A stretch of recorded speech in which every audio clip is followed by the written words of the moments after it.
Le silence des prophéties semble s'être brisé, et selon les paroles même de Jésus, un avertissement très clair a été lancé. Lorsque ce moment arrivera à l'échelle mondiale, pour beaucoup, il sera déjà trop tard. Peu de gens s'en rendent compte, mais le Christ ne s'est pas contenté de promettre son retour. Il a laissé des balises précises, 4 signes majeurs qui marqueraient la fin d'une ère. Aujourd'hui, alors que le premier de ces signes commence à se manifester avec une intensité sans précédent, l'histoire du monde s'apprête à changer pour toujours.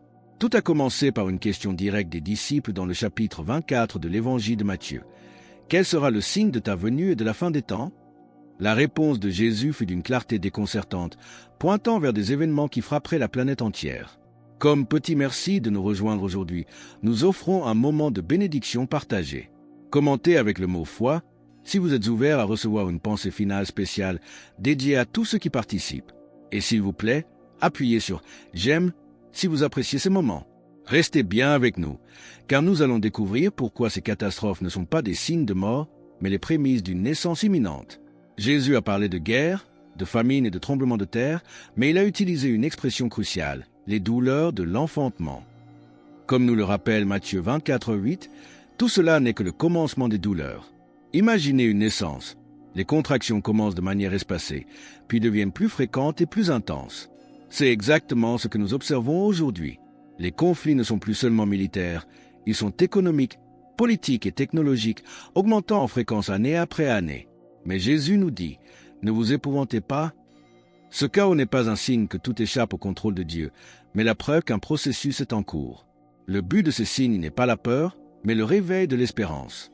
Mais alors que le monde tremble sous ces secousses globales, un second signe, bien plus intime et troublant, commence à se manifester au sein même de ce qui devrait être un refuge, l'Église.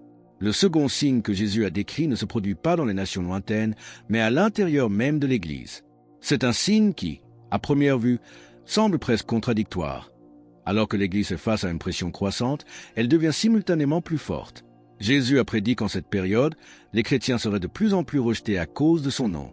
Il ne s'agit pas seulement de critiques passagères, mais d'une opposition systématique contre ceux qui choisissent de suivre le Christ. Dans de nombreux endroits, défendre les valeurs bibliques commence déjà à générer une pression sociale intense et même des conséquences professionnelles. Mais cette pression révèle une vérité spirituelle fondamentale. Elle agit comme un filtre nécessaire pour distinguer la foi de convenance de la foi authentique. Comme petit merci de nous rejoindre aujourd'hui, nous offrons un moment de bénédiction partagée. Commentez avec le mot « foi » si vous êtes ouvert à recevoir une pensée finale spéciale dédiée à tous ceux qui participent. Et s'il vous plaît, appuyez sur « j'aime » si vous appréciez ces moments. Restez bien avec nous, car nous allons voir comment cette purification prépare le terrain pour le signe le plus décisif de tous, lié à une ville très spécifique. Lorsque le christianisme cesse d'offrir des avantages sociaux, ceux qui n'ont jamais eu de relation réelle avec Dieu s'éloignent. C'est ce que Jésus a annoncé, beaucoup abandonneront la foi. Comme le feu purifie lors de ses impuretés, cette période sépare le superficiel de l'authentique. Pourtant, malgré cet abandon, l'Évangile continue d'avancer. Jésus a promis dans Matthieu 24:14 que cette bonne nouvelle du royaume serait proclamée dans le monde entier. L'avancement de la vérité se fait souvent au milieu des difficultés, car la persécution rend le message plus limpide et met en lumière ceux qui sont prêts à payer le prix de leur dévotion. Cependant, alors que l'Église se fortifie dans l'épreuve, un compte à rebours prophétique commence à s'accélérer dans un lieu géographique précis, marquant l'entrée dans la phase finale de l'histoire. Nous arrivons maintenant au troisième signe, sans doute le plus décisif de tous. Car selon Jésus, lorsque cet événement se produira, le monde entrera dans la phase finale de son histoire. À la différence des autres signes, celui-ci est lié à un lieu géographique précis, Jérusalem. Dans Matthieu 24, le Christ parle d'un événement appelé l'abomination de la désolation, mentionné par le prophète Daniel, et il donne une instruction d'une urgence extrême. Il avertit que lorsque cela arrivera, il faudra fuir immédiatement, sans même retourner chez soi pour prendre ses biens. Cette urgence souligne la gravité absolue de ce moment charnière. Pour comprendre ce que Jésus voulait dire, nous devons regarder les prophéties de Daniel qui décrivaient, des siècles à l'avance, l'arrivée d'un leader mondial se présentant d'abord comme un grand pacificateur capable de résoudre les conflits les plus anciens du Moyen-Orient. Comme petit merci de nous rejoindre aujourd'hui, nous offrons un moment de bénédiction partagée. Commentez avec le mot « foi » si vous êtes ouvert à recevoir une pensée finale spéciale dédicata à tous ceux qui participent. Et s'il vous plaît, appuyez sur « j'aime » si vous appréciez ces moments. Restez bien avec nous, car nous allons voir comment ce leader admiré se transformera soudainement, déclenchant ce que la Bible nomme la grande tribulation. Ce leader conclura une alliance de 7 ans, apportant une stabilité politique apparente. Mais à la moitié de cette période, tout basculera. Comme nous l'indique 2 Thessaloniciens 2h4, cet homme s'élèvera au-dessus de tout ce qu'on appelle Dieu, allant jusqu'à s'asseoir dans le temple pour se proclamer divin. Pour que cette prophétie s'accomplisse, certaines conditions doivent être réunies. Jérusalem doit être sous contrôle hébraïque, ce qui est le cas depuis 1967, et un temple doit exister. Aujourd'hui, des préparatifs pour sa reconstruction sont déjà en cours. Ce moment marquera un tournant irréversible où la paix factice fera place à une persécution sans précédent dans l'histoire humaine, touchant tous les peuples et toutes les langues. Mais après cette période d'obscurité, un dernier signe apparaîtra, un événement cosmique si puissant qu'il sera impossible à ignorer pour quiconque sur cette terre. Le 4e signe que Jésus a décrit est radicalement différent de tous les autres. Il ne se limite pas à la terre, il se manifeste dans les cieux eux-mêmes d'une manière qui défie toute explication naturelle. Jésus a déclaré qu'après la période de tribulation, un événement extraordinaire se produirait. Le soleil s'obscurcira, la lune perdra sa clarté et les étoiles sembleront tomber du ciel. Ce ne sont pas de simples métaphores, mais le prélude au moment le plus attendu de l'histoire humaine, l'apparition dans le ciel du signe du Fils de l'homme. Contrairement à tout autre événement passé, celui-ci ne sera ni local ni limité. Il sera visible par toute l'humanité au même instant, comme un éclair qui traverse le ciel d'une extrémité à l'autre. Comme petit merci de nous rejoindre aujourd'hui, nous offrons un moment de bénédiction partagée. Commentez avec le mot « foi » si vous êtes ouvert à recevoir une pensée finale spéciale dédiée à tous ceux qui participent. Et s'il vous plaît, appuyez sur « j'aime » si vous appréciez ces moments. Restez bien avec nous, car nous allons bientôt découvrir la parabole que Jésus a laissée pour nous aider à reconnaître la saison exacte dans laquelle nous vivons. La Bible présente ce signe cosmique avec une cohérence frappante. En éteignant toutes les sources de lumière naturelle, Dieu s'apprête à révéler la seule véritable lumière, la gloire de Christ lui-même. Comme le dit Joël 2h31, le soleil se changera en ténèbres avant que vienne le jour du Seigneur. Quand cela arrivera, il n'y aura plus de place pour le doute ou les interprétations divergentes. Toute l'humanité saura exactement ce qui est en train de se passer. C'est l'ultime appel, le signal que le temps de la préparation touche à sa fin et que le roi est aux portes. Mais comment pouvons-nous, au milieu de nos vies quotidiennes, savoir si nous sommes réellement dans cette saison finale dont parlent les Écritures? Pour nous aider à comprendre le temps dans lequel nous vivons, Jésus a raconté une brève parabole, celle du figuier. Il a expliqué que lorsque ses branches deviennent tendres et que les feuilles commencent à pousser, nous savons que l'été est proche. De la même manière, ce n'est pas en observant un seul de ces signes isolés, mais en les voyant tous se manifester ensemble que nous pouvons reconnaître la saison de son retour. Des catastrophes mondiales qui s'intensifient comme des douleurs d'accouchement, une pression croissante sur l'Église, Jérusalem redevenant le centre des tensions mondiales, enfin, les signes cosmiques. Lorsque ces choses commencent à arriver, Jésus nous dit « Sachez qu'il est proche, aux portes ».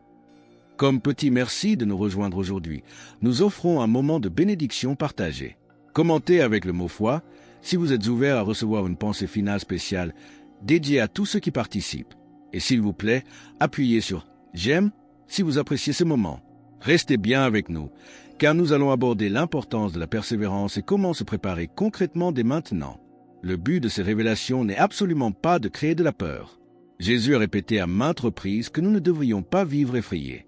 Pour ceux qui lui appartiennent, ces signes sont un puissant rappel à l'espérance. Ils prouvent que l'histoire n'est pas hors de contrôle, mais qu'elle se dirige exactement vers le moment promis par Dieu, le retour du roi. Comme l'indique Hébreux 10h23, attachons-nous fermement à l'espérance que nous professons. La persévérance n'est pas une question d'effort humain pour gagner le salut, mais la démonstration d'une foi authentique qui reste inébranlable, même quand suivre le Christ a un prix. Mais une question demeure pour chacun d'entre nous. Si ces signes indiquent que le temps presse, comment s'assurer que nous sommes réellement prêts pour ce qui vient? Si ces signes indiquent vraiment que le retour de Jésus est imminent, alors le moment de se préparer est maintenant et non plus tard. Si vous n'avez pas encore confié votre vie au Christ, c'est l'instant crucial pour chercher Dieu tant qu'il en est encore temps. Pour ceux qui croient déjà, ces signes doivent éveiller un sentiment d'urgence spirituelle. Il reste encore tant de personnes qui ont besoin d'entendre l'Évangile, des familles, des amis, des communautés entières. Le message de Jésus doit atteindre les extrémités de la terre, car malgré toutes les difficultés à venir, une vérité demeure inébranlable. Le roi revient, les signes s'accomplissent et le rapprochent. Comme nous l'enseigne 2 Pierre 3h9, le Seigneur ne tarde pas dans l'accomplissement de sa promesse, mais il use de patience, ne voulant qu'aucun ne périsse.